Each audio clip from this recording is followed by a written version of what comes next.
What's going on, guys? rBangerz here. What is your best fuck it? I've been a nice person my whole life. Now I'm gonna do something bad story. My elderly mother-in-law made a little wraith to put on the door of her apartment. A couple of days later, some asshole completely destroyed it. She was really sad about it. We put it back together and fixed it. I added lots of pointy needles. I put it back on the door. She told me that she heard some swearing at 6:30 in the morning. It was one of her neighbors. Why would somebody mess with an elderly person, let alone mess up? I'm guessing, I don't know what a wreath is, but I'm guessing it's a door ornament? Why would somebody do that? That's just so petty.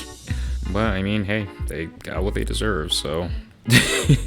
My sister's kind of evil, and one day she was really being abusive to her mom, screaming and yelling and insulting her mother to the point of lunacy. Mom began to tear up a bit, and I didn't really like that. Then my sister says, "Oh wow, you're crying?" I had a cup of coffee in my hand, and I instinctively poured it over her head. Suddenly, I was the bad guy, which was fine, because I don't really care what someone says while they're covering coffee anyways. Waste of a good coffee. Okay, my only concern is I hope that wasn't like a fresh cup of coffee, like, you know, like scalding hot. Or it wouldn't be scalding, I guess, but like really hot. Otherwise, yeah. I mean, if it wasn't, then hey, I'm completely down for it as long as no one got hurt, like in the process, you know? After 2 years of working somewhere and getting treated like shit, I didn't get a permanent contract and called in sick on my last day because I hated that job. I had only called in sick once before for 1 day. After that, still said I had to come back to work. What? So I just said, sure, I'll come, and just didn't show up. That day off really felt good.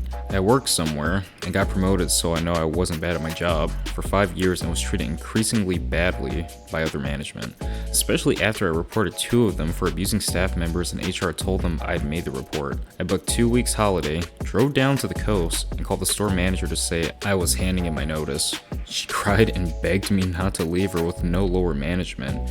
Everyone else had already walked. Spent my notice on holiday, and that was the best holiday of my life.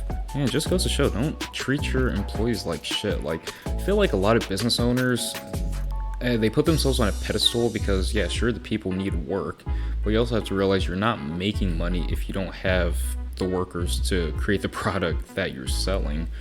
Like, I don't get it because I've worked some jobs where the management weren't very nice, and I've worked a job where I was working directly under the owners in addition with the management, and the management was awesome, but the owners were complete ass, and I don't get how they think it's okay to not only treat their workers like crap and pretty much change them like their socks. Like, I don't know, when you don't have employment retention, that's and they're like going in and out every single week or month, that's a really bad sign right there.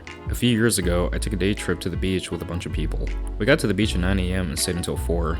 At this particular beach, there's a beach restaurant and bar that has a DJ and dance floor. As we were packing up, I noticed the couple we drove up was still at the bar. I asked my significant other to go get them, and I'd head to the car to start cooling it off, thinking it would be nice for everyone else to get into the cool car rather than a boiling one. When they got to the car, the girlfriend was drunk and being a bitch. For 15 minutes, she complained how we ditched them at the beach and how rude we were, and just sat and went on and on while I'm driving them home. Now, I'm generally laid back, but I couldn't believe how selfish and entitled she was being, and it was directed at me.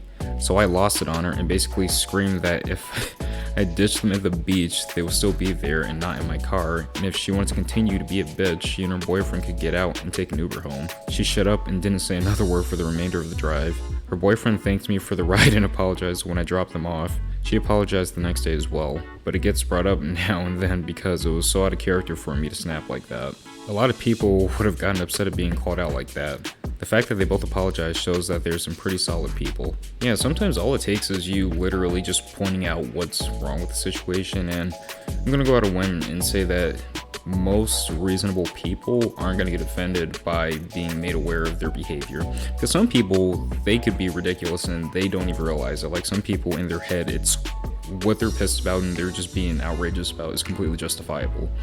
And sometimes people need to be put in check. Now, when you put somebody in check for something outrageous and they keep going on or they get worse, then that's when you're just like, okay, there's some kind of disconnect happening. Probably not the kind of people I should deal with, but the people who can actually like acknowledge that something's happening after their process. Hey, I've just been checked, so obviously I'm not doing something okay. And then they like snap back to reality and they were like, okay, we're good. Yeah, those are the people you should try to stick around. I threw a girl's phone who bullied my friend out of a Ferris wheel after she asked me to hold it to take a selfie. My arms are long. She said my friend couldn't be in it because she was ugly? What? It felt really good. Now I want to hear the story from the random person who got beamed in the head by a phone out of nowhere. Oh wow, this explains where the phone came from that killed my father. Just so you know, my name is Inigo Montoya. Inigo Motorola. Prepare to die. Someone smashed the pumpkin I had on my front porch for Halloween. I was so mad that night. I took an old purse and shit in it. I then put it on the same step my pumpkin was, then hid it in my room and watched out the window. I don't know if it was the same kid that smashed my pumpkin that later tried to steal the purse, but the happiness I took from the moment of a kid reaching his hand in the purse while he was walking away to steal the money more than made up for the anger of a smashed pumpkin. I can't possibly imagine the amount of anger that led to the thought process of, I'm so mad I'm gonna shit in this purse. Hey, I mean, some people, especially if that shit happens often, they just get fed up, man.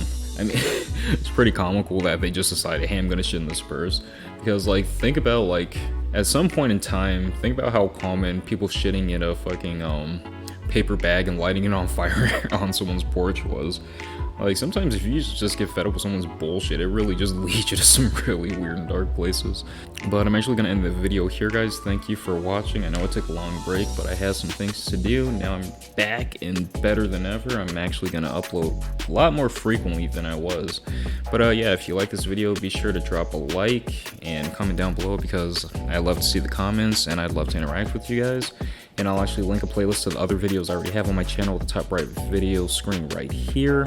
And if you really like the content, be sure to subscribe and turn on the bell icon so that you don't miss out on any more future content because I'm going to be pumping them out. So thank you guys for watching and have a good one. See you in the next video. Peace.